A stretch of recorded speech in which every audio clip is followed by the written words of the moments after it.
I've hiked that trail 100 times, but last summer was different. The sun was barely up when I started, the kind of gray morning where the trees look like shadows of themselves. I wanted peace, maybe a good photo for my feed, but mostly just time to think. The first hour was quiet, too quiet. Usually I'd pass a runner or another hiker, but that morning it felt like the whole ridge belonged to me. Or at least, that's what I thought. Around mile 3, I noticed something odd. A shoe lying on the side of the trail. Muddy, worn out. No footprints leading to or away from it. Just a shoe. I tried to laugh it off. People lose stuff all the time, I told myself, though I couldn't figure out how someone would hike the rest of the trail with only one shoe. I kept moving. The higher I climbed, the more off everything felt. No birds, no wind. Even my phone had lost signal, though it usually held a couple bars this far up. Then I caught a smell. It was faint at first, something metallic and sour carried by the still air. I thought maybe it was a dead animal. That happens out here. But the farther I went, the stronger it got. At one point, I almost turned back, but then I saw it. A faint path leading off the main trail. It wasn't marked. I'd never noticed it before, though I'd hiked this ridge for years. My stomach told me not to go, but my curiosity won. The path narrowed quickly, branches clawing at my arms as I pushed through. The smell grew unbearable, making me breathe through my mouth. That's when I saw the tarp. It was blue, partially hidden under leaves, like someone had tried to cover it but didn't care enough to do it well. My heart pounded so loud I could hear it in my ears.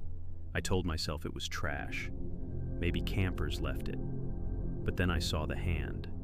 It was pale, fingers stiff, sticking out from under the edge of the tarp like it had been reaching for something. I froze. Every part of me screamed to run, but my legs wouldn't move. I just stared, my brain trying to catch up to what my eyes were seeing. Then I heard it, a sound behind me, a footstep. I spun around so fast I nearly fell. The path was empty, but the feeling wasn't. Someone was there, watching. I stumbled backward, nearly tripping over the tarp. That's when I saw something else. Drag marks in the dirt leading from the main trail to this spot. Whoever had put the body here hadn't carried it. They'd dragged it. And maybe they weren't finished. Finally, my body caught up to my brain, and I bolted. Branches whipped my face as I crashed back to the main trail, lungs burning. I didn't care about being quiet, I just needed to get out. I didn't stop running until I saw the parking lot in the distance. My car was the only one there. I fumbled with my keys, hands shaking so hard I nearly dropped them.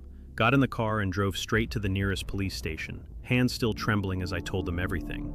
The shoe, the tarp, the hand, and the man at the trailhead. They sent a team up there. A day later, one of the officers called me back. They said they didn't find a body. No tarp, no drag marks, not even a single shoe. That was the last I ever heard about it. And the last time I ever hiked that trail. That night, while getting ready for bed, I was reminded, even though I walk through the valley of the shadow of death, I will fear no evil, for you are with me. Psalm 23:4.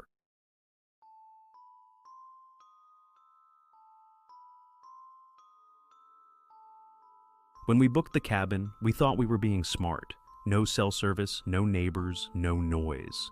Just 4 friends and a long weekend in the woods. The first day was perfect. We cooked over the fire pit, told jokes until midnight, and fell asleep to the sound of crickets outside. It felt safe. The second night wasn't. It started small. Around 3 a.m., I woke up to footsteps on the porch.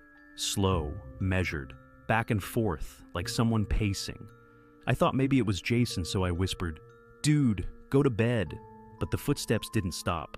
When I finally got up to check, I opened the door, and nothing. Just trees. I went back to bed telling myself it was an animal. The next day we found handprints on the windows. Not smudges, handprints. Long, narrow fingers pressed into the glass like someone had been peering in all night.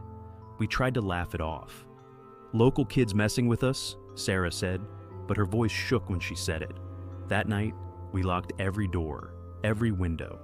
At 3 a.m., the cabin started creaking, like something heavy was moving from one end to the other. None of us said a word at first, just lay there listening. Then, out of nowhere, the kitchen chairs scraped against the floor. One, then another, then all of them at once, like someone was rearranging the room in the dark.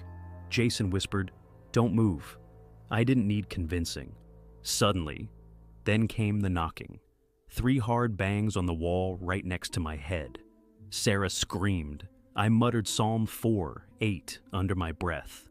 "In peace I will lie down and sleep. For you alone, Lord, make me dwell in safety." We grabbed our flashlights and finally broke the rule. We looked. The cabin was empty. Kitchen chairs neatly pushed under the table. No footprints, no doors open. We packed our bags before the sun came up. Nobody argued, nobody said goodbye to the cabin. When we finally got back to town and our phones lit up with service, Jason pulled up the property listing to leave a review. Only, there was no listing. According to the site, the cabin we'd stayed in had burned down 2 years ago,